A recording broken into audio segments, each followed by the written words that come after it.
Bueno, después del repaso de la clase anterior, entonces seguimos. Ya habíamos presentado región sólida de tipo 1, vamos a región sólida de tipo 2. La definición, de nuevo, de región sólida de tipo 2 es la que ustedes pueden ver recuadrada en celeste. En este caso es la variable X, la que se va a encontrar acotada por dos funciones, a las que le vamos a pedir esta condición de que sean continuas, y entonces al sólido lo voy a proyectar sobre el plano IZ. Y en ese plano IZ, su proyección me va a dar una región como esta, en la que, bueno, los pares IZ, que corresponden justamente a esa proyección del sólido sobre el plano IZ, van a estar en esa región D. Esta es la definición. Luego, la definición de la región sólida de tipo 1 se vincula con lo que va a venir a posterior, que es calcular una integral triple de alguna función definida sobre ese sólido. Son dos cosas distintas. Una es clasificar a la región sobre la cual voy a integrar una función de tres variables, y una vez que la tengo identificada, después lo vinculo con integrales triples. Pero quiero decir, la definición de si una región sólida es de tipo 1, de tipo 2, de tipo 3, no tiene nada que ver con integrales. Lo que pasa es que está súper emparentado con eso, porque una integral triple la voy a resolver justamente sobre una región sólida que tengo que identificar sobre qué tipo estaría, de qué tipo sería la región sólida. Si la región sólida con la que estoy trabajando es de tipo 2, la propuesta de realizar la integral triple de alguna función continua en ese sólido de tipo 2 sería esta. Voy a hacer la integral doble sobre la región D de lo que haya quedado de haber integrado la función respecto a la variable X con los extremos de integración que tienen que ver con estas dos funciones que acotan justamente a la variación de la X. Es un copiar y pegar de lo anterior, pero ordenando las variables que corresponden ahora. Y bueno, de nuevo, sobre esta región plana, este riñoncito ahí color naranjita, esa región que es plana puede ser a la vez de tipo 1 o de tipo 2. Dependerá de cómo sea esa región, cómo yo decida a esa región identificarla, es cómo va a quedar después esta cuenta asociada con la integral doble que viene después. Y la región sólida de tipo 3 es ahora la región sólida en la que es la variable y, la que se encuentra entre sus extremos entre dos funciones que dependen de x y de z. Eso quiere decir que para la región sólida de tipo 3, para hacer la descripción del sólido, lo que hago es al sólido proyectarlo sobre el plano xz. En esa proyección yo voy a saber los pares xz sobre qué región plana están variando, porque por cada par xz que esté variando en esta región plana, su correspondiente variable y va a estar variando entre la gráfica de esta función por acá abajo y la gráfica de esta función acá arriba. Trato de hacer algo que parezca que tiene volumen, qué sé yo, no sé, como una tapita. Bueno, y de nuevo, ahora cuando vinculo la definición de región sólida de tipo 3 con el cálculo de una integral triple, se darán cuenta que de nuevo es copiar y pegar, pero cambiando cuál es la variable que primero voy a pensar en integrar. Siempre la primera variable que voy a pensar en integrar es aquella variable que sus extremos de integración dependen de más variables también. La y en los extremos de integración podría estar dependiendo de las variables x y z. Y de nuevo, esta región plana luego veré si en ese plano es de tipo 1 o de tipo 2. Y de cómo sea dependerá cómo continúa esta parte de la integración. Esto entonces es región sólida de tipo 1, 2 y 3. De regiones planas habíamos dicho región plana de tipo 1 y tipo 2. Integrales triples tienen aplicaciones, tal cual como los hemos hecho para integrales dobles. Y recordemos esto que se supone que deberíamos saber, ¿no? Cuando yo hago la integral, me parece que es la más sencilla, la integral desde A hasta B de la función 1, pensando en la gráfica, tengo el intervalo AB tengo la función 1, ahí. Y en este caso, la integral desde a hasta b de la función idénticamente 1, si uno quiere resolverla a partir de buscar una primitiva, ¿quién puede ser una primitiva de la función 1?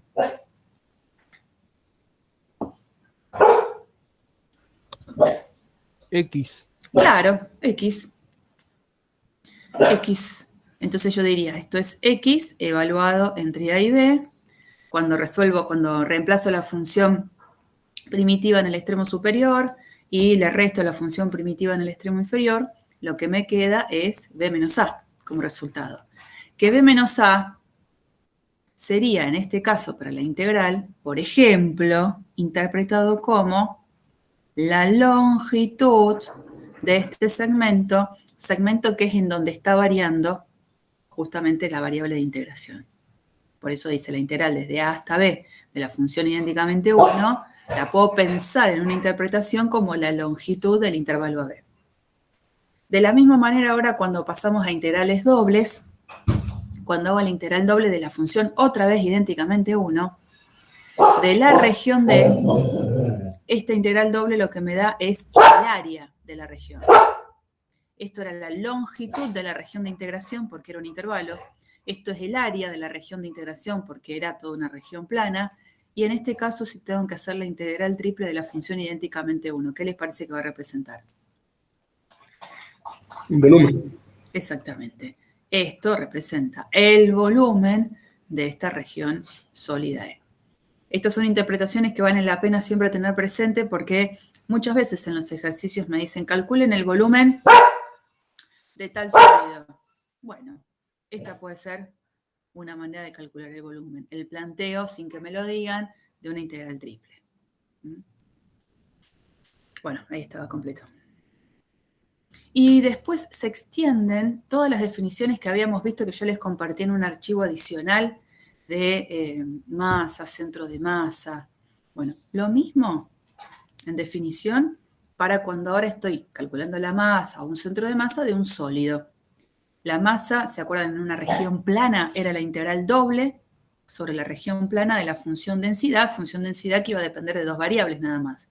Bueno, ahora en el espacio, cuando trabajo con una región sólida, la masa es la integral triple de esta función densidad que ahora va a depender de tres variables.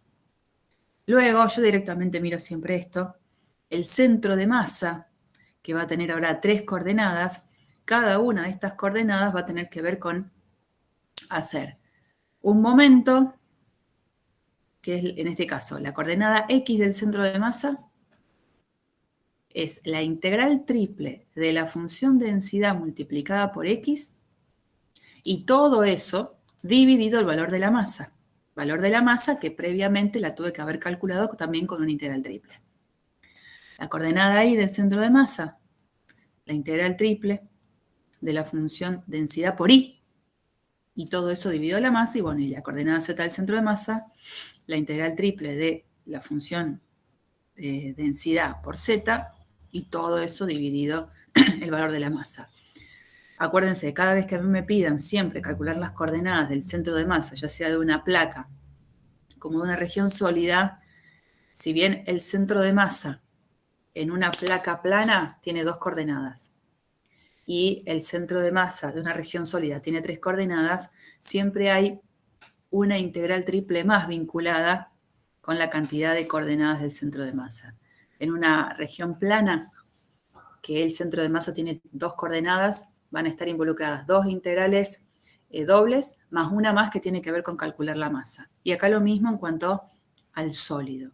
Cuando yo ahora tengo un sólido, calcular el centro de masa tiene que ver con calcular estas tres coordenadas, donde en cada una va a estar involucrada una integral triple, más, no me olvido, que como está vinculada a la masa también está vinculada con una integral triple. Así que son 4 integrales triples que voy a tener que resolver si me piden en un ejercicio para un sólido encontrar el centro de masa. Me parece que en la práctica no hay tantos ejercicios de cálculo de centro de masa de un sólido. Por ahí es como que los fueron molestando bastante con centro de masa para regiones planas. Y se extiende también la noción de momentos de inercia con respecto a cada uno de los ejes, donde la función de integración tiene que ver con siempre la función densidad por la distancia al cuadrado de todos los puntos que se encuentran en la región sólida a el eje que corresponde. Esto sería la distancia al cuadrado de todos los puntos en el sólido hacia el eje X, la distancia al cuadrado hacia el eje X. Esto sería la distancia al cuadrado de todos los puntos hacia el eje Y y esto hacia el eje Z. Estas son fórmulas que ustedes los van a acompañar en los ejercicios de práctica. Bien.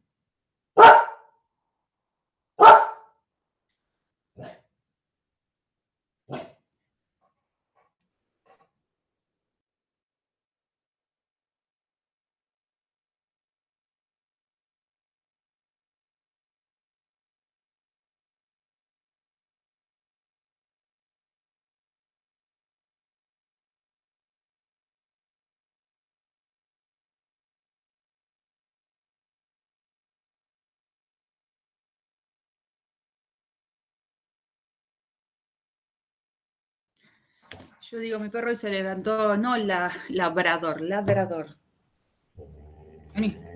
Vení, aunque sea, saluda. No. Bueno, sos antipático. Yo tengo al lado. Está protestando. ¿Eh? Está protestando, no le gusta. Sí, no le gusta. No quiere saber nada con literales triple. No, lo que pasa es que están acá en la manzana, están trabajando, me parece, en una obra y hacen ruido y este se pone loco con el ruido. Bueno. Y me desajusta todo. ¿Dónde está? Bueno, a ver, volvemos. Ahora se viene la parte complicada.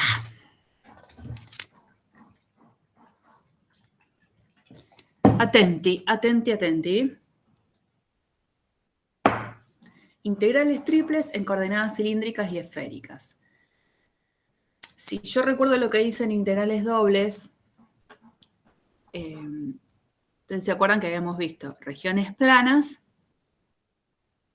y regiones planas de tipo 1 y tipo 2. Pero había regiones planas que en coordenadas polares vimos que se podían describir de una manera muy simple.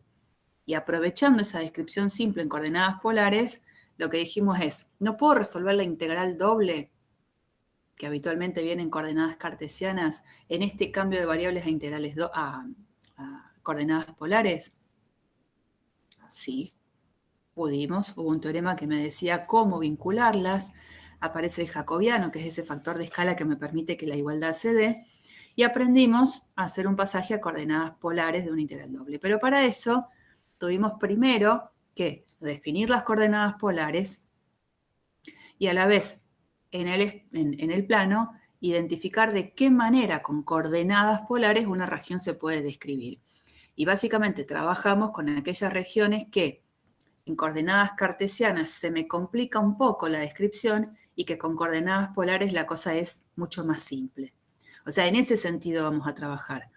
Al menos trabajamos así en regiones planas.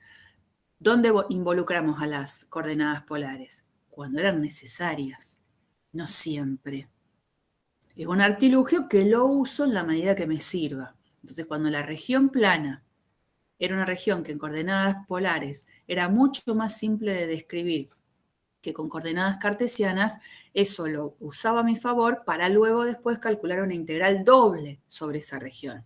Pero tenía que hacer un pasaje de coordenadas cartesianas a polares. En el espacio vamos a hacer algo parecido. En el espacio, así como en el plano vimos que está el sistema de coordenadas cartesianas como el sistema de coordenadas polares, en el espacio podemos tener el sistema de coordenadas cartesianas y un par de sistemas más también para poder ubicar a cualquier punto en el espacio, que son el sistema de coordenadas cilíndricas y el sistema de coordenadas esféricas. Hay regiones sólidas en el espacio que a veces se me complica su descripción en coordenadas cartesianas y si a esa región sólida la describo en coordenadas cilíndricas o esféricas, esa situación se simplifica un montón. Entonces yo lo primero que tengo que hacer es, de manera separada porque son dos cosas distintas, presentarles, por un lado, las coordenadas cilíndricas, trabajarlas un poco para identificar regiones sólidas en coordenadas cilíndricas, luego presentarles las coordenadas esféricas, de nuevo, presentar regiones sólidas en coordenadas esféricas, y luego, vincularlo con la necesidad de hacer una integral triple sobre alguna de esas regiones, en donde obviamente lo que vamos a hacer es un pasaje de coordenadas de cartesianas a cilíndricas o de cartesianas a esféricas. Y tengo que saber que hay un teoremita muy parecido al que vimos ya la semana pasada que me ayuda a vincular las dos integrales. Va a haber un cambio de variable y por supuesto siempre va a aparecer algún factor de escala que lo voy a tener que descubrir. Ese es el contexto en el que vamos a estar ahora. Entonces, por eso primero vamos a presentar qué serían las coordenadas cilíndricas. Las coordenadas cilíndricas serían las que más están emparentadas con lo que nosotros en el plano llamamos las coordenadas polares. Son cosas distintas, ¿eh? Coordenadas cilíndricas y coordenadas polares son cosas distintas. Una actúa en el plano, coordenadas polares, y la otra actúa en el espacio, coordenadas cilíndricas. Pero a pesar de que son cosas distintas, de alguna manera como que se vinculan. Y bueno, ¿cómo? Yo voy a tener un punto ahora en el espacio, un punto P. Este punto P en coordenadas cartesianas tiene coordenadas X, Y y Z. Pero ese mismo punto P también puede llegar a tener tres coordenadas que son coordenadas cilíndricas. Las coordenadas cilíndricas son R, θ, Z. Z, empezamos por esa, es la misma coordenada cartesiana. Es como que esa la comparten. Y las otras dos, R, θ, ¿de dónde van a salir? A este punto P en el espacio lo vamos a proyectar sobre el plano XY, nos va a dar este puntito, y R y θ serían las coordenadas polares de esa proyección. Entonces voy a tener un cierto ángulo y voy a tener un cierto valor de R.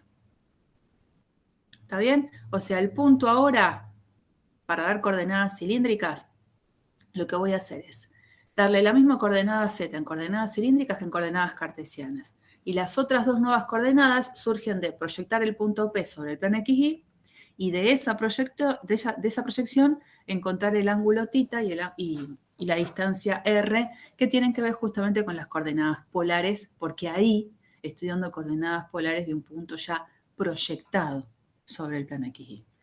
Por eso se vinculaban las cilíndricas con las polares.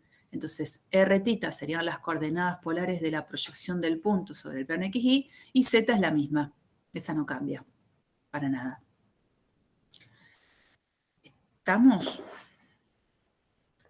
Ahora fíjense que está involucrado un ángulo, las coordenadas cilíndricas, como también estaba vinculado un ángulo en coordenadas polares. Y como hemos hecho también en coordenadas polares, hacemos la vinculación de los dos sistemas, el sistema de coordenadas cartesianas en el espacio con este sistema de coordenadas cilíndricas que estamos viendo ahora de nuevo, que lo estamos presentando. ¿Cómo se relacionan y cómo me interesa a mí esa parte que se relaciona? Bueno, básicamente si yo vuelvo al dibujo, Z es el mismo para coordenadas cilíndricas que para coordenadas esféricas, o sea que la vinculación es directa, Z es igual a Z. El punto X y Z en coordenadas cartesianas y el mismo punto en coordenadas cilíndricas son R, θ, Z. Entonces el Z es igual al Z, eso no hay duda. ¿Y cómo se vinculan X y con R, θ? De la misma manera que se vinculaban con las coordenadas polares, porque el R y el θ justamente tienen que ver con las coordenadas polares de este puntito proyección. Así que no me sorprende que x sea igual a r coseno de tita, y sea igual a r seno de tita, y el z es el mismo z. ¿Está bien? Acá esto está mal, ahora me doy cuenta. Esto tiene que ser r. Bueno, después voy a tratar de modificarlo antes de compartírselo. Es r. Y lo que ya sabíamos, r cuadrado va a ser igual a x cuadrado más y cuadrado, y si tengo que vincular el ángulo, la tangente de tita tiene que ser y sobre x, por supuesto acá, con esta condición de que x no puede ser 0. Eso es idéntico, gracias al parentesco que tiene con coordenadas polares. ¿Qué es lo que viene ahora? Identificar en este espacio donde las coordenadas son las coordenadas cilíndricas, qué tipo de superficie, por ejemplo, representa cada una de estas ecuaciones. Ahora los puntos, acuérdense, tienen coordenadas r, tita, z. Tengo un ángulo, tengo una distancia dirigida y tengo un valor de z. En coordenadas cilíndricas, uno se va a preguntar a dónde puede ubicar o si puede identificar la superficie en la que todos los puntos en coordenadas cilíndricas verifiquen esta condición. R siempre es igual a A. Independientemente de lo que valga R, esto también está mal. Para todo tita y para todo z. Para todo tita y para todo z.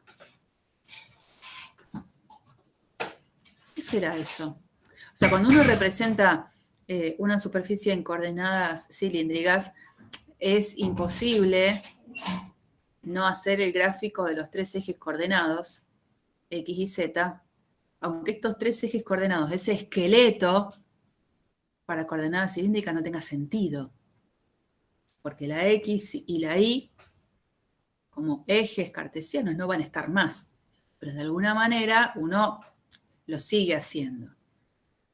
En coordenadas polares, ya que tiene tanto parentesco, en coordenadas polares, en el plano, R igual a A, ¿qué representaba? Donde era para todo tita, ¿se acuerdan? Una circunferencia. Sí.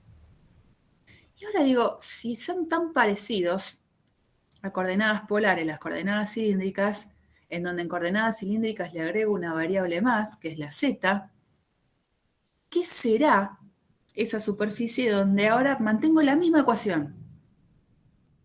Pero ahora es para todo tita y para todo z. ¿Una esfera? Un No. cilindro. Va a ser un cilindro. Digamos, la idea es R igual a A en el plano XY, R igual a A era una circunferencia porque era para todo tita. Independientemente del rayo, yo iba una distancia A al rayo. Y ahora hay una variable más, que es Z, que me dice que es para todo Z. Entonces, a la vez que interpreto que R igual a A en el plano XY es toda la circunferencia, porque interpreté para todo tita, el para todo z hace que con lo que me encuentre es con un cilindro de radio A, donde el eje del cilindro es el eje z. Ahora es un cilindro. ¿Está? Aparece esta variable más que está en juego, que no me va a dar ninguna restricción en el espacio. Y como la variable z de coordenadas cilíndricas es la misma que la de coordenadas cartesianas, aparece esta descripción de esta región, que es todo un cilindro. Y el cilindro es infinito, ¿no? Es para todo z, tanto para arriba como para abajo, ¿no? Un cilindro. Y cilindro típico del que uno se imaginaría desde la escuela primaria, digamos, con la diferencia de que es infinito. La caja de la lata de tomates. Sí.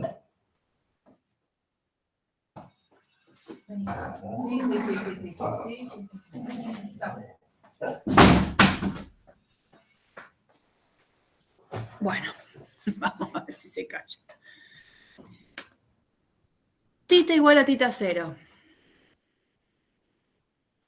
Acá puse bien, para todo tita y para todo z. En el anterior creo que lo puse mal ahí, ¿no? Sí, bueno, me voy a ir tomando nota de esas cosas. Coordenadas cilíndricas, donde ahora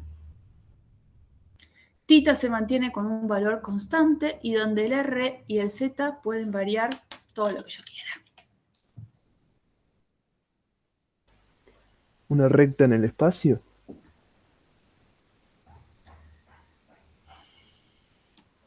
Ah, no, un plano, ¿no sería?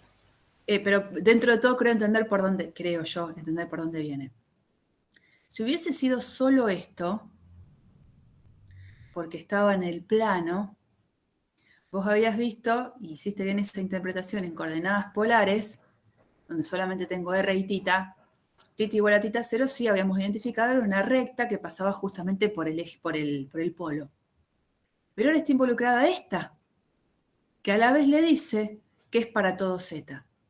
Y al hacer para todo z es donde aparece un plano. O sea, esto sí, en el plano polar sería una recta. Ahora, en el espacio, que aparecen coordenadas cilíndricas y hay una z dando vueltas que no me pone ninguna restricción, lo que me da es un plano. Este era un cilindro, este es un plano. Porque recordemos que en coordenadas polares, el R, cuando solamente hablaba de coordenadas polares, no lo vinculaba con ningún teoremita de cambio de variables, porque eso estaba relacionado con integrales triples, ¿no? Cuando no sé nada de integrales triples y trabajo con coordenadas polares, en coordenadas polares el R, ¿se acuerdan que era una distancia dirigida? El R puede ser tanto positivo como negativo. Entonces eso me permite en estas circunstancias que, si bien estoy en este rayo, que es, supongamos que lo marco acá como dice, ahí, ¿no? Supongamos que esto es el rayo tita igual a tita 0, el hecho de que el R pueda ser positivo como negativo es porque puedo ir tanto en el sentido del rayo, la distancia que yo quiera, como en el sentido contrario. Y luego para todo Z es donde aparece todo el plano.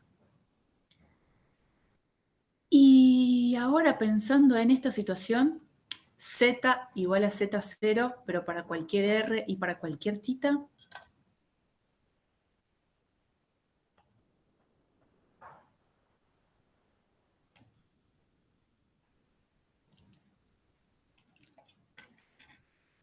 ¿qué les parece? Un plano paralelo al XY. Sí, señor. Y a la altura de Z igual a Z0. ¿Mm? ¿Por qué? Porque la coordenada Z en coordenadas cilíndricas es la misma que en la de coordenadas cartesianas. En coordenadas cartesianas, uno diría Z igual a Z0 para todo X, para todo Y. Para cualquier valor de las otras dos variables que están en juego. Y también uno hubiese representado el plano Z igual a Z0. Ahora, lo que cambia es la misma ecuación para todo R y para todo tita, pero el R y el tita justamente varían en el mismo plano XY.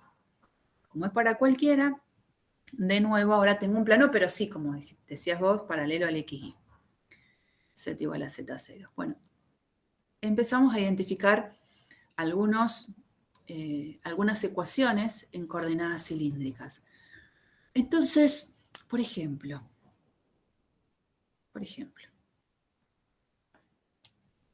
supongamos, yo me voy a parar acá, en esta situación. Supongamos que tengo esta circunferencia en el plano, ¿no? R igual a, que es la que de alguna manera da origen a este cilindro. Tengo acá, a esta altura, por acá, el plano Z igual a B. Entonces, a la altura del plano Z igual a B, vuelvo a tener una circunferencia también de radio A, ¿no? Y supongamos que yo quiero hacer la descripción del sólido, que tiene como tope todo este disco, que tiene como tope base este disco, y que me quedo con todo lo que está dentro. La lata de tomate completa. ¿Cómo haría la descripción de ese sólido, porque R igual a era un cilindro y eso es una superficie. Ahora yo quiero, acotando, un sólido concreto. Todo lo de adentro también. ¿Cómo haría la descripción en coordenadas cilíndricas? Porque yo en coordenadas, polares, a todo este disco base, lo describo re bien. Ya lo sé hacer. ¿Cómo vinculo eso que sé con coordenadas cilíndricas para hacer la descripción de un sólido?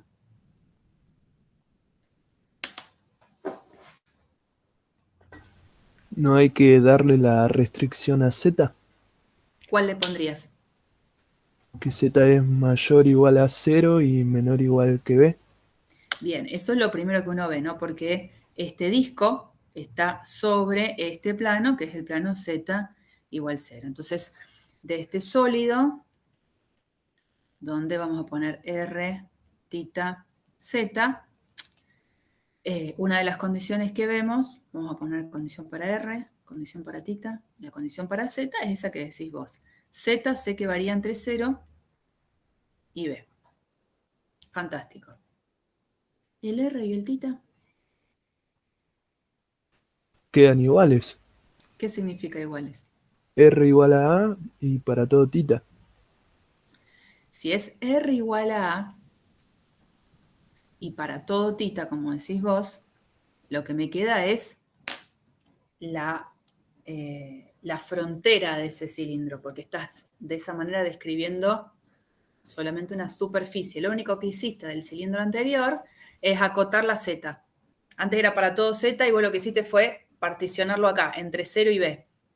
Pero al seguir poniendo R igual a igual, te estás quedando con los puntos que están solo en la circunferencia, en esta curvita. Yo quiero todo lo de adentro. Y sería mayor que cero, menor que A, Ahí me menor o gusta. igual que A. Exactamente. Ahí la cosa va cambiando. A ver si lo puedo borrar. Y eso ahí sería región sólida tipo 1. Sí, estaríamos pensando como una región sólida de tipo 1. ¿Cómo no?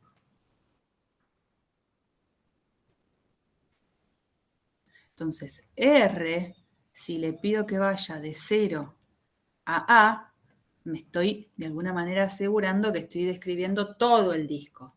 Y por otro lado, tita, para no poner para todo tita. Entre 0 y 2pi. Sí, señor. Entonces, este cilindro en coordenadas cilíndricas, este es el sólido, ¿no? El cilindro sólido que queda entre el plano Z igual 0 y Z igual B, todo lo que está dentro también, en coordenadas cilíndricas tiene una descripción que es muy simple, porque tanto la R como la tita como la Z, que son las tres variables en juego, las tres varían entre valores constantes. En coordenadas cartesianas, no es que iba a ser re difícil, pero se me iba a complicar un toque, porque la misma región sólida, que como vos bien decías, la pensaría como una región sólida de tipo 1, porque al proyectarla sobre el plano XY es donde veo una región simple de describir que es todo el disco, diría, como el Z es el mismo, yo voy a poner Z de 0 a B, eso no va a cambiar en coordenadas cartesianas. Pero los pares XY, si veo esta región sólida pensada como de tipo 1, van a estar variando sobre una región que llamaría D, donde la región D, voy a marcarla con otro color, esta región D sería este disco completo en el plano XY. Y este disco completo en el plano XY en coordenadas cartesianas es el que ya no es tan simpático. Acá la X variaría entre menos A y A, e Y variaría entre la raíz positiva y la raíz negativa del despeje de aquella ecuación que en coordenadas cartesianas describe a la circunferencia de centro en el origen y radio A. Es decir, tendría que poner que X es menor o igual a menos A, mayor o igual a y que Y es mayor o igual o menor o igual a quién. Acá quedaría la raíz de a cuadrado menos x cuadrado, y acá el opuesto de la raíz de a cuadrado menos x al cuadrado. Esto es lo que tendría que poner acá. Y bueno, ya me doy cuenta que la y en coordenadas cartesianas tiene extremos poco agradables, sobre todo pensando en que eso después va a estar vinculado con una integral triple. Pero bueno, es el mismo sólido identificado con coordenadas cilíndricas y con coordenadas cartesianas. Como ejemplo, digamos, nada más. Bien. Vamos a presentar las coordenadas esféricas. En las coordenadas esféricas, primero yo les dije, primero las presentamos a las dos y después las vamos a vincular con integrales triples. ¿Qué son las coordenadas esféricas? Ahora, un punto en el espacio va a tener tres coordenadas donde dos de ellas van a ser ángulos. Y la otra va a ser una distancia, nada de distancia dirigida, distancia. Entonces yo me voy a posicionar en este punto P, está ahí medio escondidito la letra P, donde yo sé que tiene coordenadas cartesianas X y Z, ¿no? De Z de acá. Esas serían las coordenadas cartesianas. ¿Cuáles son las coordenadas esféricas del mismo punto? Una coordenada va a ser ρ. ¿Quién es ρ para mí? La distancia a la que el punto se encuentra del origen. O sea que es la longitud de este segmento que lo puedo representar como el vector que une el origen con P. Entonces, ρ, que es la primera coordenada, es el módulo de este vector OP. Es una distancia. Y esto, nada de distancia dirigida. ρ es mayor o igual a 0. Luego, ¿qué es lo que vamos a hacer? Vamos a dar este ángulo. Esta va a ser la tercera coordenada, pero que es la que me parece más fácil de describir en un orden, ¿no es cierto? La tercera coordenada, que es φ, el ángulo φ, es el ángulo que forma este vector OP, así, OP, con el semieje Z positivo, ¿no? Este ángulo. OP con el semieje Z positivo. Y luego, el otro ángulo, θ, es el que surge básicamente de vincularlo de alguna manera con las coordenadas cilíndricas. A este punto P lo proyecto sobre el plano XY, acá tengo la proyección, lo uno con el origen y me quedo con este ángulo θ, que es el que formaría el vector O, si lo llamo P', a este que sería la proyección de P sobre el plano XY, con el semieje X positivo. Entonces tengo dos ángulos y una distancia. El orden que habitualmente usamos para describir a las coordenadas esféricas es el que está planteado acá en el dibujo. ρ, θ, φ. Aunque sí es cierto, ustedes van a ver acá que la descripción es más fácil hacerla. Primero ρ, después φ y después θ, para que sea más fácil de entenderlo. Pero este es el orden, ρ, θ, φ. Yo acá, a ver si me deja...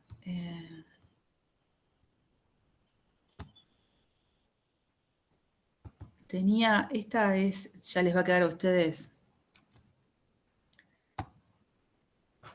después en el archivo.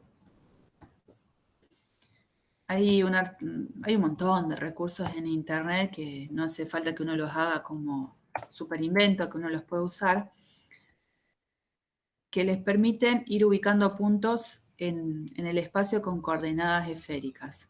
Entonces acá uno tiene la posibilidad de hacer deslizadores del θ, del φ y del ρ. Ah, por las dudas, φ, una pavada, pero vale la pena.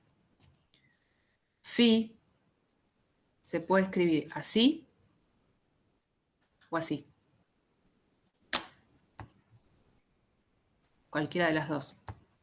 Porque acá está escrita con esta notación. Entonces, a ver, por ejemplo, voy a darle una distancia,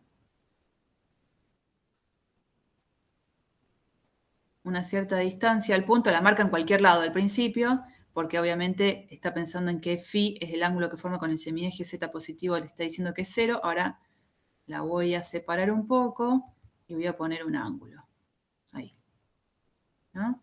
Entonces, si podemos ver, ampliar. Phi es el ángulo que va a formar el segmento que une el origen con P con el semieje X positivo. Fíjense, si yo voy aumentando phi, los otros dos valores se mantienen constantes, la distancia al origen la mantengo, este ángulo θ se mantiene, pero este va cambiando. Y phi podría pasar que también haga que el punto quede por debajo del plano XY. Entonces, phi se va a ir para abajo. ¿Eh? La variación para ese ángulo phi, que es el que forma OP con el semieje Z positivo, es una variación específica. Phi puede ir desde 0 hasta pi. No más que eso. De 0 a pi. Es decir, de tal manera que pueda llegar a ir hacia el otro lado del semieje Z positivo. No más que eso. Y bueno, también puede pasar que si yo el ρ lo extiendo, que es la distancia al origen, mantengo las otras dos constantes y manteniendo de última ρ y phi constante, el θ puede ir variando. Puede ir de un lado para el otro.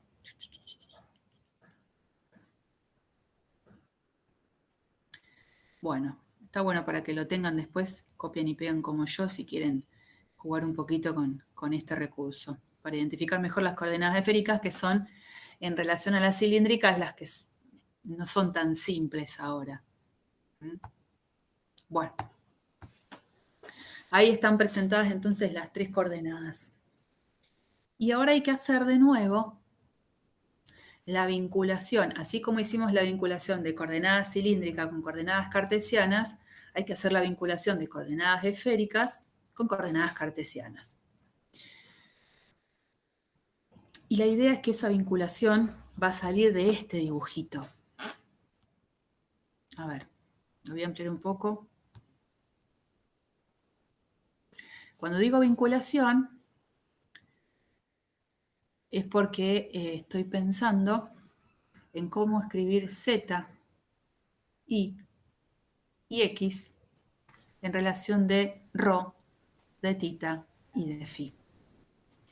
La primera variable de coordenadas cartesianas a poder ser escrita en función de las coordenadas esféricas, que es la más fácil, es Z. Porque este Z ¿cómo va a salir? Coseno del ángulo por P. Por la, ¿cómo es? Sí, este es ρ. Rho. Exactamente. Porque puedo ver, a propósito es este dibujito, no se ve tanto que sea perpendicular, pero si yo hago la proyección del punto P sobre el eje Z, acá lo que voy a tener es un segmentito perpendicular al eje Z, que junto con este voy a visualizar en un plano un triángulo rectángulo. Entonces esta coordenada Z, que es la que está pintada en azul, si la vinculo, la voy a poder vincular con este ángulo phi y con esto que va a ser para ese triángulo la hipotenusa. Entonces acá voy a tener ρ coseno de phi, la manera de, justamente ya está, vincular Z con coordenadas esféricas. Eso ya está. Y ahora necesito vincular al X y al Y, ¿sí?, con las coordenadas esféricas.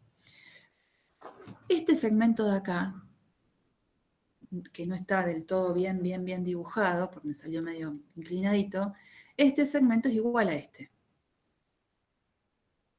En el dibujo no lo parece tanto, tendría que haber hecho la proyección un poquito más para arriba. Pero estos son iguales, este y este. Si yo este segmento lo llegara a conocer, este segmentito es el que voy a usar como hipotenusa de este triángulo rectángulo en el que voy a poder calcular X y voy a poder calcular Y. Este segmentito, que es igual a este, ¿cómo lo saco? Rho por el seno de phi. Sí, señor. Este segmento es ρ por el seno de phi. Eso mismo lo escribo acá. Esto es ρ por el seno de phi.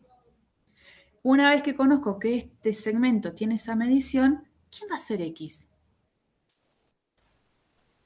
Rho por el seno de phi por el coseno de tita. Claro, es esta longitud, pero ahora por el coseno de tita. Entonces es ρ seno de phi por el coseno de tita. Y de la misma manera, ¿quién va a ser Y? Rho por el seno de phi por el seno de tita. Sí, señor. O sea, por supuesto que ahora en la placa que va a venir, esto está escrito ordenadamente. ¿Quién es X? ¿Quién es Y? ¿Quién es Z? ¿No? Pero esta forma en la que yo les propongo es la forma de pensarlo cuando uno no se acuerda cuáles son esa vinculación de coordenadas cartesianas con esféricas. Para no aprendérselas de memoria, creo yo, vale la pena recordar este grafiquito y sobre el gráfico obtenerlo de pensar cómo es que se escriben la X, la Y, la Z en función de ρ, de tita y de phi. Sugerencia, ¿no? Para que no se lo acuerden de memoria, que a veces la memoria falla. Y justo donde falla, en un parcial. Entonces, tratemos de usar recursos más prácticos. Y creo que dibujar eso medianamente puede ayudar a recordar las formulitas. Entonces, bueno, acá tienen, ¿no? Cómo se escribe el X, cómo se escribe el Y, cómo se escribe el Z, tal cual lo que vimos recién. Y por otro lado, en coordenadas esféricas se da esta particularidad. X cuadrado más Y cuadrado más Z cuadrado es ρ cuadrado. ¿Eso de dónde sale? Básicamente de, justamente, escribir quién es X cuadrado. Ρ cuadrado, seno cuadrado de phi, coseno cuadrado de tita. Más, ¿quién es Y cuadrado? Bueno, el cuadrado de todo esto. Ρ cuadrado, seno cuadrado de phi, seno al cuadrado de tita. Más z cuadrado, ρ cuadrado, coseno al cuadrado de phi. Y tratar de ver cómo puedo vincular esto. Fíjense, yo estoy haciendo x cuadrado más y cuadrado más z cuadrado. De estos dos términos que están acá, este lo dejo por ahora en stand-by, ¿qué podría sacar factor común?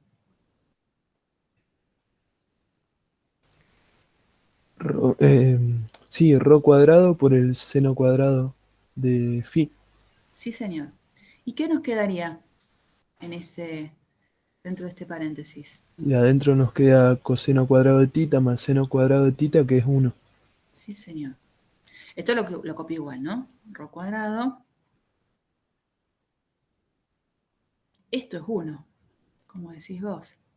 Y entonces después me termina quedando ρ cuadrado por el seno al cuadrado de phi más ρ cuadrado por el seno al cuadrado de phi. ¿Y acá qué haríamos?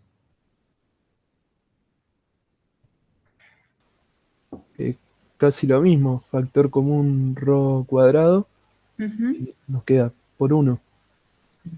Por 1. ¿Por qué? Porque lo que queda dentro del paréntesis es seno cuadrado de phi más coseno cuadrado de phi. Es siempre el mismo ángulo. Entonces, acá sería un poco la demostración de haber hecho los pasos de por qué ρ cuadrado es x cuadrado más y cuadrado más z cuadrado. ¿Bien? Y si quiero, acá sí podría decir, sin ningún tipo de problemas, porque ρ es una distancia y por lo tanto es mayor o igual a 0. Digo, nada de distancias dirigidas como aparecían en coordenadas polares. Si quiero, puedo escribir directamente ρ igual a la raíz de x cuadrado más y cuadrado más z cuadrado. Eso estaría bien en este caso. Esto es interesante que lo recuerden y además en los ejercicios van a ver la necesidad de recordarlo porque cuando esto esté vinculado con integrales triples, muchas veces aparecen este tipo de expresiones. X cuadrado más y cuadrado más z cuadrado, que en coordenadas esféricas no tienen que hacer todas estas cuentas otra vez, directamente ya lo van a reemplazar por ρ cuadrado. Esa es la idea. Bien. Vamos a hacer un juego parecido al que hicimos antes con coordenadas cilíndricas, pero ahora con esféricas. Vamos a tratar de representar puntos en el espacio que cumplen una condición de igualdad con una de las variables en coordenadas esféricas y que las otras varíen tanto como yo quiera. En el caso de tener este valor ρ, que va a ser una distancia constantemente igual a c, y acá como ρ es una distancia a distancia, el valor de c tiene que ser sí o sí positivo. Y no le dé ninguna restricción a θ y no le dé ninguna restricción a φ. ¿Una esfera? Eso sí va a ser una esfera. Y sobre todo está bueno que uno lo vincule con esto, por ejemplo. Si ρ es constante, me va a quedar que si la tuviese que representar en coordenadas cartesianas, estaría vinculando a todos los puntos en coordenadas cartesianas que cumplen la ecuación x cuadrado más y cuadrado más z cuadrado igual a c al cuadrado. En coordenadas cartesianas eso es una esfera con centro ¿en dónde? ¿El origen? El ¿Y origen, radio? C. C. Y radio C. O sea que esa ecuación que en coordenadas cartesianas tengo que escribir x cuadrado más y cuadrado más z cuadrado igual a c cuadrado, en coordenadas esféricas la misma esfera se escribe de una manera mucho más simple y compacta. ρ igual a c. Así que eso es lo que tengo, una esfera, ¿no? Pero con esas especificaciones, centro en el origen y radio exactamente c. Fantástico.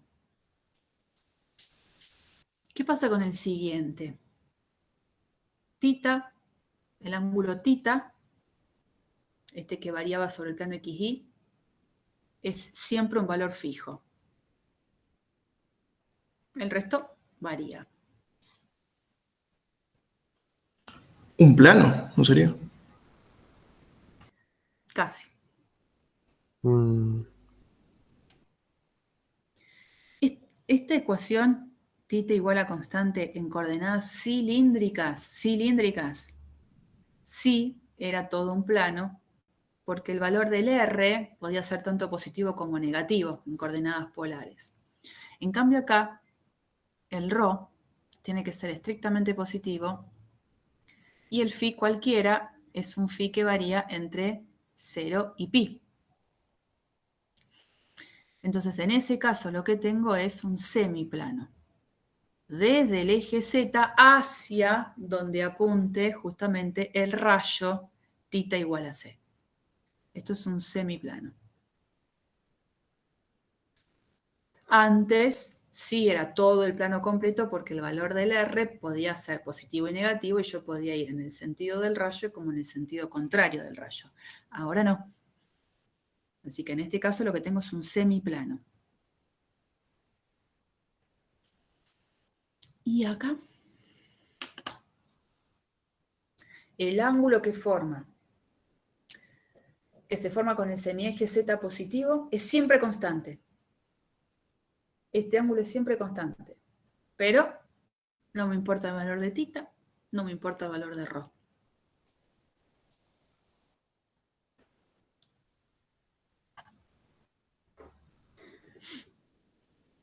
Si yo estoy pensando en el esqueleto de los ejes cartesianos, que siempre me ayudan, aunque acá los ejes cartesianos no son nadie, en coordenadas esféricas, este ángulo se tiene que mantener constante.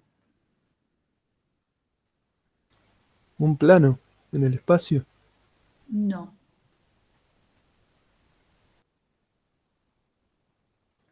Por ejemplo, mira, este ángulo lo mantengo constante. Entonces, por ejemplo, este rayo, que forma un ángulo φ, cualquier punto sobre este rayo sería un punto que cumple con esta condición. No me importa a qué distancia estoy del origen y cuando hago la proyección de ellos no me importa el ángulo que forma con el semieje X positivo esa proyección. Pero también por acá hay otro rayo que forma el mismo ángulo phi. O por atrás, también puede haber otro rayo que forme el mismo ángulo phi. Ah, un cono. Mira, No es cono-cono, porque para nosotros el cono es un cono sería doble. doble, claro. En este caso sería como el cucurucho de lado, solo un medio cono. Medio cono. Y acá hay algunas particularidades que tendríamos que decir, porque aparecen cosas un poco extrañas dependiendo de cómo sea ese valor de phi. A ver. Esto nunca lo oculté. Esperen que voy a la pantallita esta. Vuelvo a hacer el esqueleto. ¿No? X y Z. Si yo en particular les hubiese puesto phi igual constantemente 0.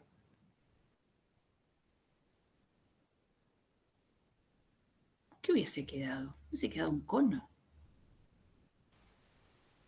El eje Z. No es el eje Z, sino que es el semieje Z Semieje. positivo. En positivo, claro. Todos los puntos que están sobre el semieje Z positivo van a ser puntos que van a tener un ángulo 0 con justamente el mismo semieje Z positivo. O sea que esto es, acá tengo el semieje Z positivo. La semirrecta, digamos. Fantástico. Esa es una primera cosa que un cono no hay, digamos. Otra apreciación es en el caso de que phi sea mayor que 0, pero menor a pi sobre 2. En ese caso, que estoy con rayos que queden por arriba del plano XY, ahí sí voy a tener medios conos. Cuando tenga este ángulo phi, atrás, todos los puntos que estén sobre ese cono, chin, chin, chin, chin, chin, chin, chin, van a ser puntos que cumplen con esta condición. Entonces es un semicono. Fantástico. ¿Qué pasa en el caso particular de que phi sea igual a pi sobre 2?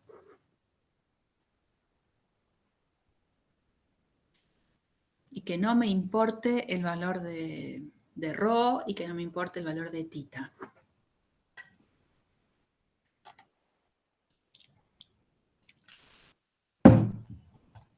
Digamos, si este valor de phi, que varía entre 0 y pi sobre 2, lo voy de a poquito ampliando desde 0 hasta pi sobre 2, voy viendo que me va quedando un semicono cada vez más abierto, ¿no es cierto? Más abierto. ¿Qué pasa cuando phi sea exactamente pi sobre 2? El plano XZ, ¿no sería? No, xz no. XY. XY, digo. Exacto. En ese caso es como que se abre tanto ese cono que en algún momento queda sobre el plano XY. Y exactamente lo que me da es el plano XY. Y después nos quedan otras dos variantes más que analizar. ¿Qué pasa si phi es más grande que pi sobre 2, pero más chicos que pi? ¿Y qué pasa si phi es igual a pi? Porque acuérdense que phi, por definición, varía entre 0 y pi, no más que eso. Esa es la variación completa que puede llegar a tener phi. ¿Qué pasa en cada uno de estos dos casos? ¿Qué pasa si phi es ahora un ángulo fijo, ¿no? Pero que se encuentra siendo mayor que pi sobre 2 y menor que pi?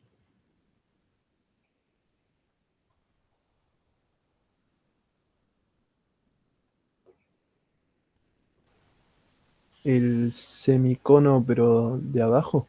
Exacto, digamos, la idea es que ahora yo voy a tener, por ejemplo, un rayo donde el ángulo que forma con el semieje Z positivo supera de pi sobre 2, eso quiere decir que del plano XY el rayo se está yendo para abajo, y lo cierto es que ahora lo que voy a tener es también un semicono, horrible dibujado, pero ahora que apunta hacia abajo, pero también es un semicono.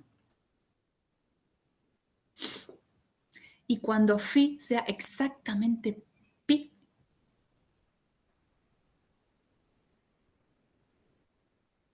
que gire tanto hasta que llega a pi. El semieje negativo Z. Sí. Semieje Z, pero negativo. Entonces uno como que cuando piensa en esta situación que es la que nos dio origen a toda esta placa, de considerar phi un valor constante, dependiendo ese valor constante en dónde está, es qué obtengo. Por supuesto que puedo obtener conos, como en este caso, semiconos, pero también tengo situaciones extrañas, como dos semirrectas en este caso, o todo un plano en este caso. Cosas extrañas pueden pasar. No es que son siempre conos, pero es interesante hacer desmenuzarlo un poquito. Acá los dibujitos que nada más aporto son estas situaciones, pero bueno, completaríamos con eso que estuvimos viendo recién, específicamente qué hubiese pasado si ese valor constante era 0, o era pi sobre 2, o era pi. Estos son solo dos casos nada más. Porque es bastante común, como decir así abiertamente, si phi es igual a c, lo que tengo son semiconos. Pero bueno, son casos muy especiales los otros en los que cuando ese valor de c constante es 0, o es pi sobre 2, o es pi. Bien, más o menos la tenemos. Entonces, a ver acá. A ver acá. Por ejemplo, supongamos que yo quiero describir a la bola completa. La esfera es solo el contorno, ¿no es cierto? ¿Qué pasa si yo quiero describir a toda la bola completa? Así como antes lo hicimos para el cilindro, digo, bueno, ahora tengo toda esta bola. ¿Cómo hago para describirla toda ella completa en coordenadas esféricas, ¿no? Tengo que hacer que el ρ varíe entre 0 y C. Bien, tengo ρ, tita, phi. Entonces vos me decís ρ que varíe de 0 a C, suponiendo que es ρ igual C. ¿Y qué le digo a tita y a phi?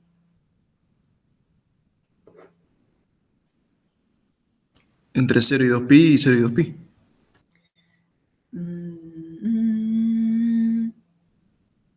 A tita está bien que le diga que vaya de 0 a 2pi.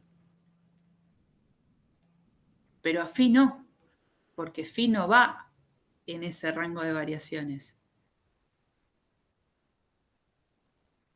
Phi, el rango máximo de variaciones de 0 a pi. Y eso es lo que le voy a decir. O sea que ese rango de variación va desde 0 hasta dar toda la vuelta completa y encontrarse con el semieje z negativo. ¿Está bien? Sí, sí.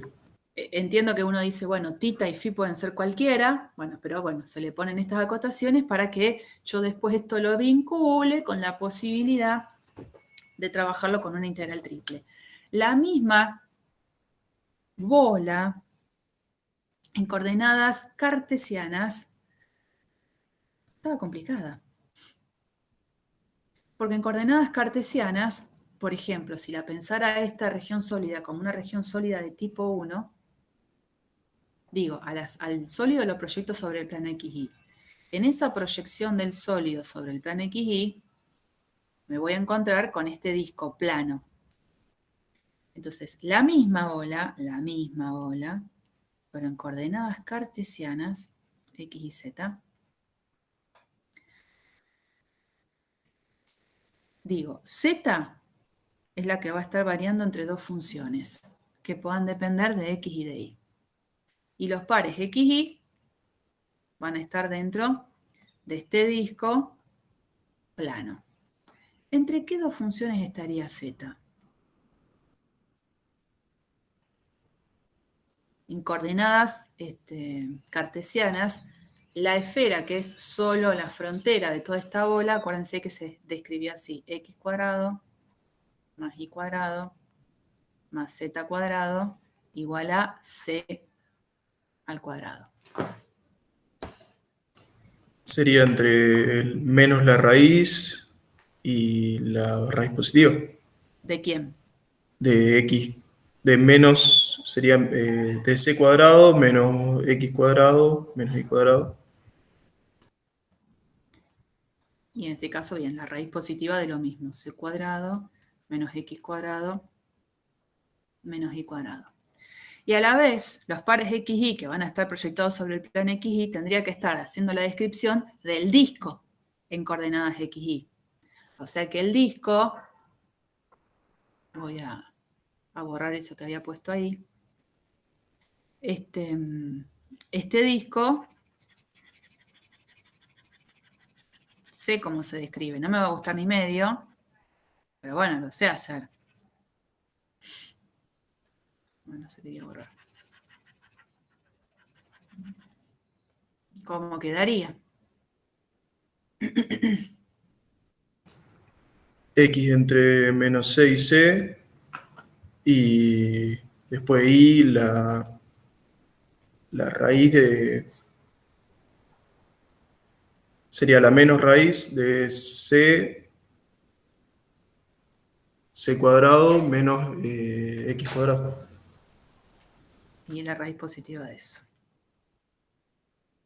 Bueno, acá creo que más se ve la ventaja de que en coordenadas esféricas esta región sólida se describe de una manera muy simple comparado a cómo se hace la descripción en coordenadas cartesianas. Digo, puedo hacer la descripción en los dos sistemas. Fantástico. Pero no nos olvidemos que estas regiones sólidas van a estar vinculadas con integrales triples seguramente. Entonces, cuando vinculo con integrales triples, digo, apa, si tengo que hacerlo con coordenadas cartesianas, los extremos de integración de las integrales no son una pavada y encima también depende de qué tipo de función es la que yo estoy integrando sobre esta región sólida. Entonces, seguramente es donde yo digo, estaría buenísimo que exista algún teorema que me vincule integrales triples con coordenadas cartesianas con coordenadas esféricas, porque realmente en coordenadas esféricas toda esta bola completa en sus variables tiene siempre extremos que son constantes. Y ustedes saben bien que eso vinculado con integrales siempre es un beneficio, porque cuando uno tiene extremos variables y tiene que integrar una función con extremos variables, vaya a saber lo que queda cuando uno hace esa primera integral. Puede quedar un desastre. Y la idea es que sea lo más simple que se pueda.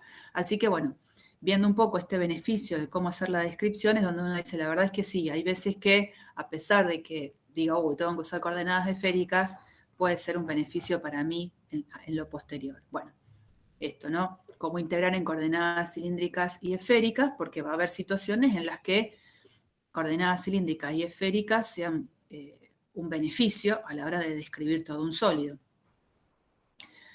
Y la idea es vincularlo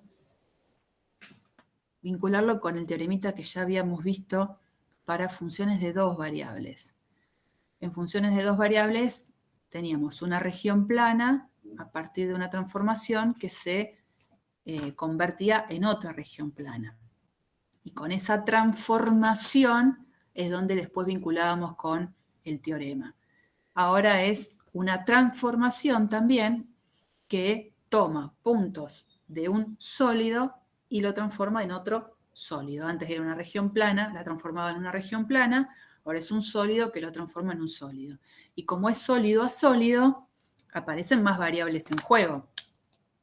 Si acá tengo un punto de coordenadas U, V, W en esta región que la estamos llamando G,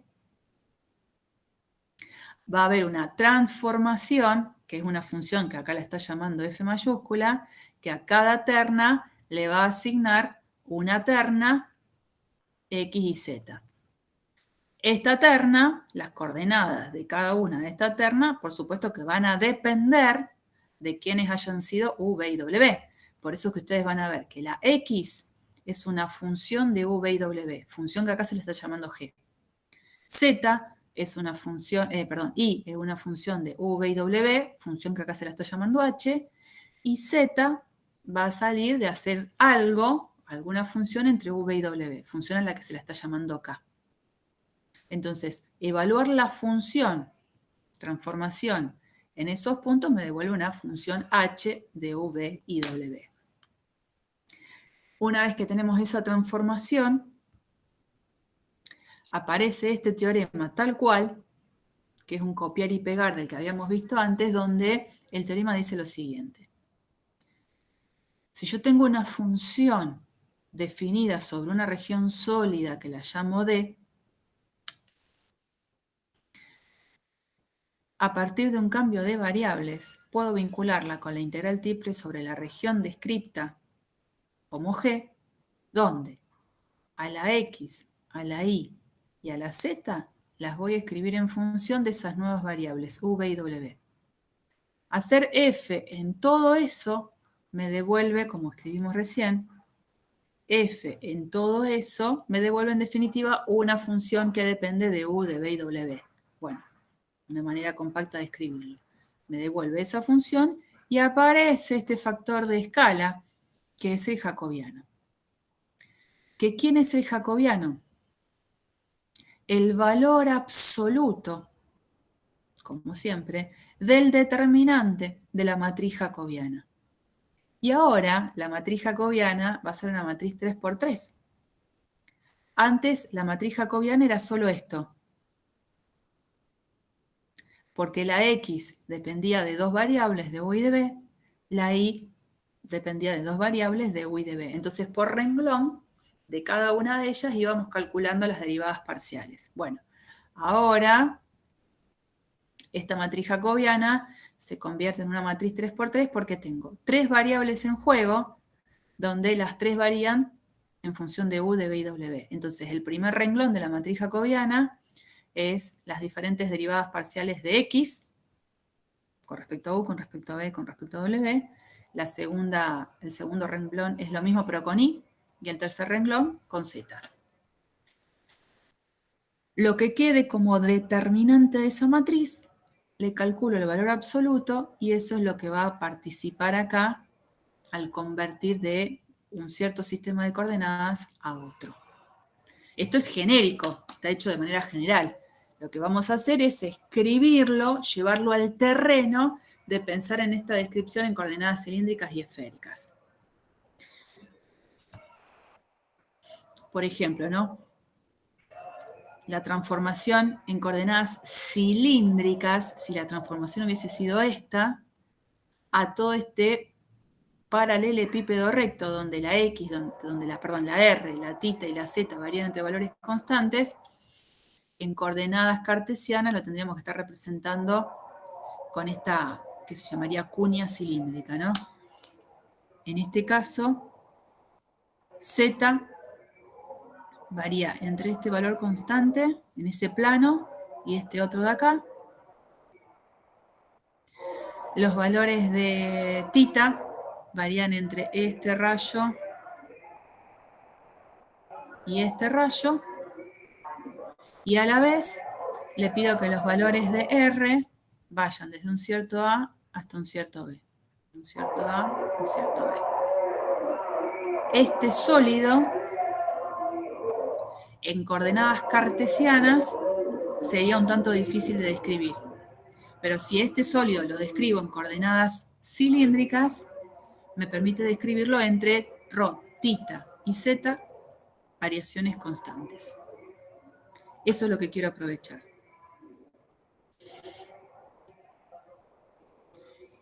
¿Cómo quedaría para esa transformación el cálculo del jacobiano? Bueno, entonces, en coordenadas cilíndricas dijimos x es r coseno de θ, y es r seno de θ, y z es igual a z. O sea, esto que está acá sería, ¿cómo la llamaba la función? Esto, bueno, lo pongo así.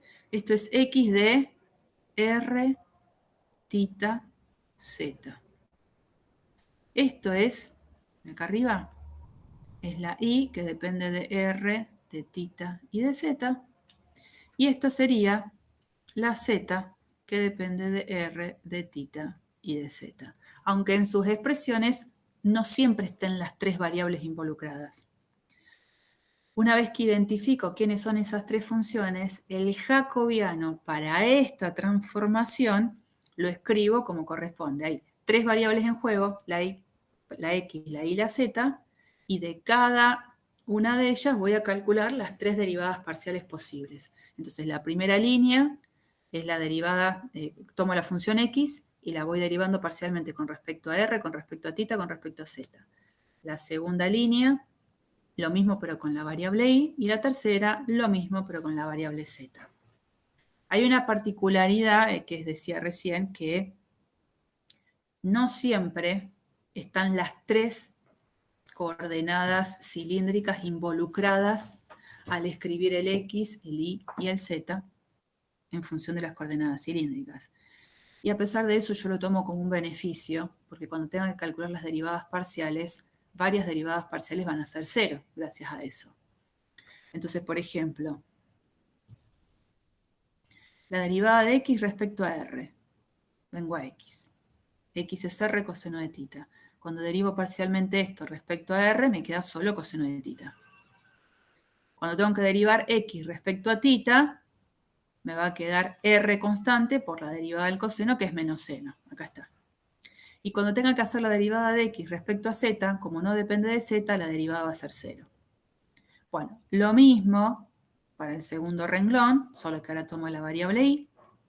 Y el tercero es el que termina quedando más simple, más sencillo, porque la derivada de z respecto a r, z de r no depende, 0.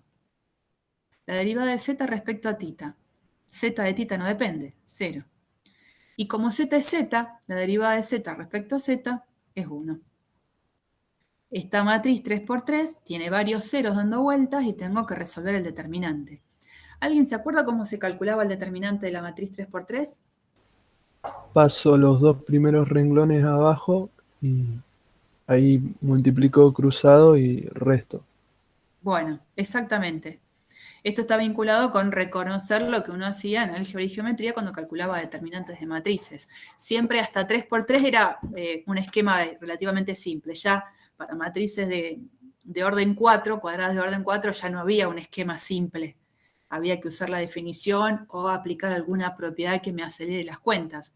Pero en este caso, tal cual, puedo hacer eso, repetir las dos primeras filas abajo y hacer los productos en una dirección y restarle los otros productos.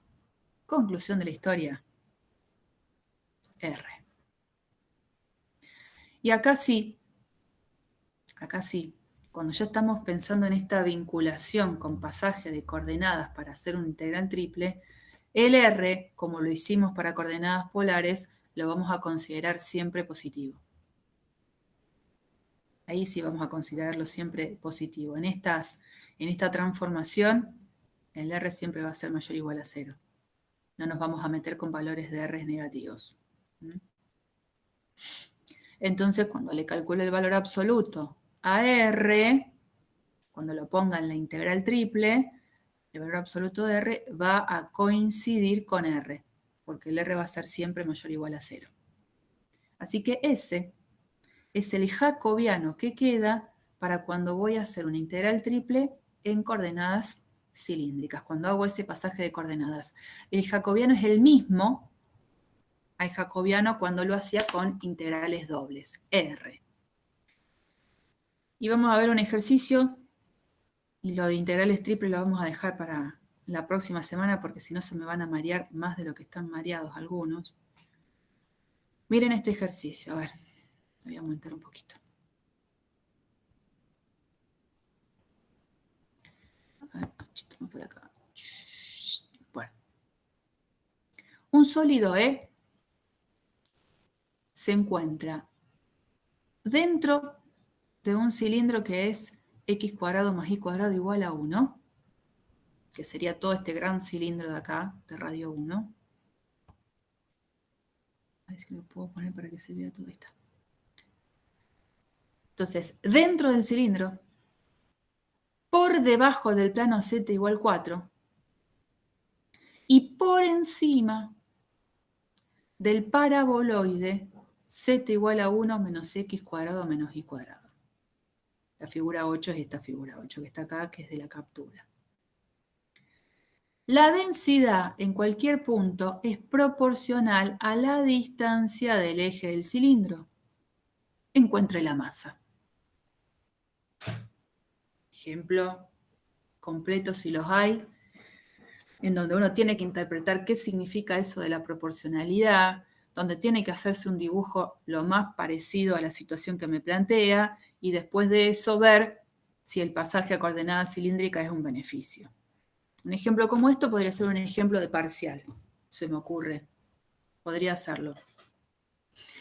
Y solamente me dan esto a mí, ¿eh? El dibujo no me lo dan, el dibujo lo tengo que hacer yo porque soy yo quien tiene que ir identificando cada una de las superficies que participan en la acotación del sólido. Y es más, hay veces, acá está como inducido todo, porque acá dice un sólido E que se encuentra dentro de un cilindro, x cuadrado más y cuadrado, por debajo del plano y por encima del paraboloide. Este mismo ejercicio yo lo puedo escribir así. Un sólido E que se encuentra dentro de la superficie x cuadrado más y cuadrado igual a 1, debajo de la superficie z igual 4 y por arriba de la superficie z igual a 1 menos x cuadrado menos y cuadrado. Podría ser escrito así, tranquilamente. El hecho de que les digan cilindro, plano y paraboloide es que los están ayudando a ubicarse. Pero no siempre van a aparecer esas palabras. Por eso es que se necesita que ustedes tengan en claro el poder identificar las superficies en función de la ecuación que las define. ¿Está bien? Yo sé que no va a ser tan mala para el próximo parcial, así que... Pero lo que pasa es que no es solo los parciales, después hay finales. Los finales no los hago yo. Los finales los corrijo. Entonces en esos finales aparecen expresiones como esa para que se vayan adecuando. Eso, porque siempre va a haber un montón de personas que van a quedar regulares en la materia y van a tener que hacer el examen final de práctica y aparecen esas expresiones. No es asustarlos, es que después no se lleven una sorpresa, que digan, no me dijeron nada. Yo ya se los advertí. No voy a ser tan mala yo. Bueno, entonces, lo primero que uno hace es tratar de hacer un dibujo lo más decente que se pueda de ese sólido, porque en función del dibujo que yo haga, me va a orientar. Bueno, cilindro, x cuadrado más y cuadrado igual a 1, ya lo habíamos dibujado no para 1, pero para otro valor constante. Acá tengo el dibujo del cilindro. El plano z igual 4, y dice por arriba de este paraboloide. Este paraboloide tiene las ramas hacia abajo, que intersectado con este cilindro lo voy a ver sobre el plano z igual 0, porque fíjense, si yo digo tengo que hacer la intersección entre el cilindro y el paraboloide, lo primero que se me ocurre es, el cilindro tiene ecuación x cuadrado más y cuadrado igual a 1. Si eso lo reemplazo acá me quedaría z igual a 1 menos x cuadrado más y cuadrado, ¿no? Esta sería la expresión del paraboloide donde saco ese menos 1 factor común. Pero si x cuadrado más y cuadrado igual a 1 es quien representa el cilindro, cuando reemplazo me queda 1 menos 1, me queda 0. Quiere decir que en el plano z igual a 0 se está dando la intersección entre esas dos superficies. O sea que acá, para atrás, esa curva sería la intersección entre las dos superficies. Bueno, no me está haciendo el dibujo. Ahí está. La curva, intersección entre esas dos superficies. Hago el dibujito de este paraboloide que apunta hacia abajo y me tengo que quedar con lo que estando dentro del cilindro está por arriba del paraboloide, por debajo del plano z igual 4. Siempre que aparezca un cilindro, Coordenadas cilíndricas van a venir bien. Entonces, la idea es interpretar que ese sólido en coordenadas cilíndricas lo represento bastante bien. Primero, si yo pensara en este sólido como una región de tipo 1, tipo 2, tipo 3, me conviene pensarla como una región de tipo 1. Si yo todo ese sólido lo aplasto, lo proyecto sobre el plano XY, ¿qué obtengo? Al sólido completo lo aplasto sobre el plano XY. ¿Qué me daría?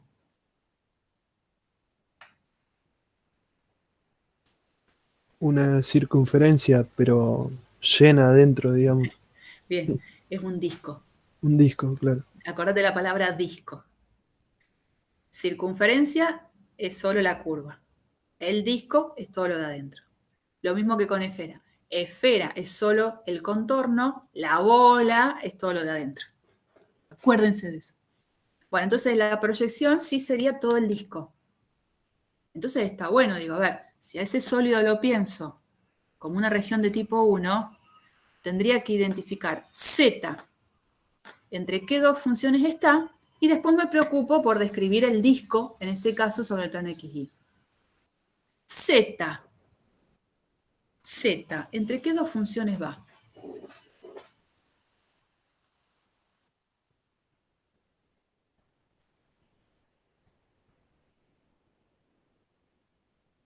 Para cada punto en este sólido, el Z está entre qué y qué funciones.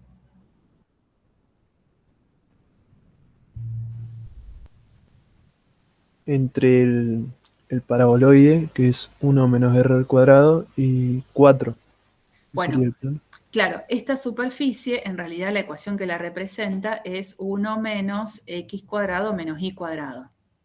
Coordenadas cartesianas, ¿no es cierto? Entonces yo digo, z está entre mayor o igual a 1 menos x cuadrado menos y cuadrado y menor o igual a 4.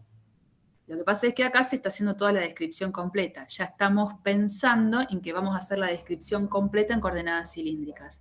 Y esto es cierto que x cuadrado más y cuadrado en coordenadas cilíndricas era r cuadrado. Por eso en esta expresión que yo había utilizado del paraboloide, pasándolo a coordenadas cilíndricas es donde queda 1 menos r cuadrado. O sea, que esta es la primera descripción en donde ya vinculo todo. Y los pares XY en el plano XY están sobre ese disco, que en coordenadas polares, a esa región plana, uno la describía como valor de R entre 0 y el radio de esa circunferencia, y con tita entre 0 y 2pi para que dé todo el disco completo.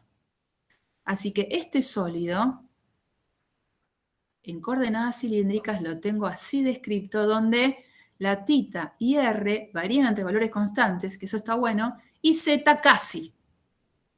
Una variable, perdón, uno de los extremos de variación es constante y el otro no, pero dentro de todo no es un problema.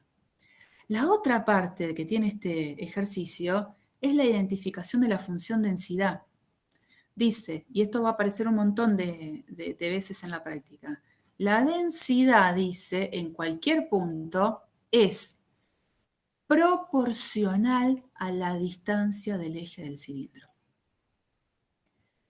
La densidad es proporcional, aparece una constante de proporcionalidad que no sé cuál es, porque no me están dando ningún dato para que la encuentre, o sea que esa constante va a quedar proporcional a, y acá es la distancia de cualquier punto de este sólido al eje Z, porque el eje Z es el que estaría funcionando como eje del cilindro. Y cualquier punto en el espacio, a la hora de calcularle su distancia al eje Z, es a partir de esta expresión, raíz de x cuadrado más y cuadrado. Que a esa función es la que yo tengo que usar para hacer justamente el cálculo de la integral triple. La masa, por definición, es la integral triple sobre el sólido de la función densidad. K por raíz de x cuadrado más y cuadrado. Diferencial volumen. Cuando ahora paso a coordenadas cilíndricas para hacer la resolución de la integral triple, Acuérdense, la primera integral que resuelvo es la que tiene que ver con la variable z. Tengo que transformar la función en coordenadas cilíndricas, entonces voy a poner k por la raíz de, y no puede aparecer x cuadrado más y cuadrado. Justo recuerdo que x cuadrado más y cuadrado es igual a r cuadrado, por lo tanto, cuando le aplica la raíz cuadrada va a quedar r, acuérdense que consideramos valores de r positivo, y no me olvido del jacobiano.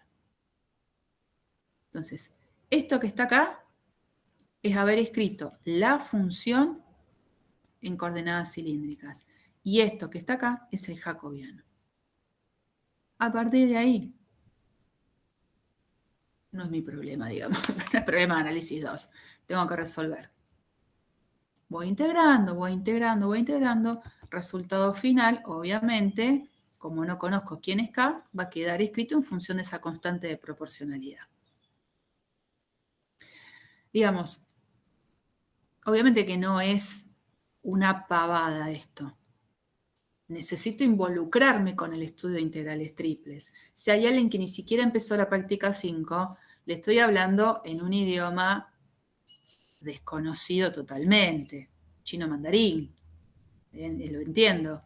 Pero cuando uno se empieza a meter en el tema, de a poquito, integrales triples con coordenadas cilíndricas no es tan complicado cuando lo puede vincular con lo que ya había visto con integrales dobles en coordenadas polares. Se complica un poquito cuando quiero hacer integrales triples sobre regiones sólidas que en coordenadas esféricas se describen más simple. Un poquito. Así que bueno, me parece, yo les voy a compartir después todo el material completo para que lo tengan para la semana que viene, que por hoy es suficiente.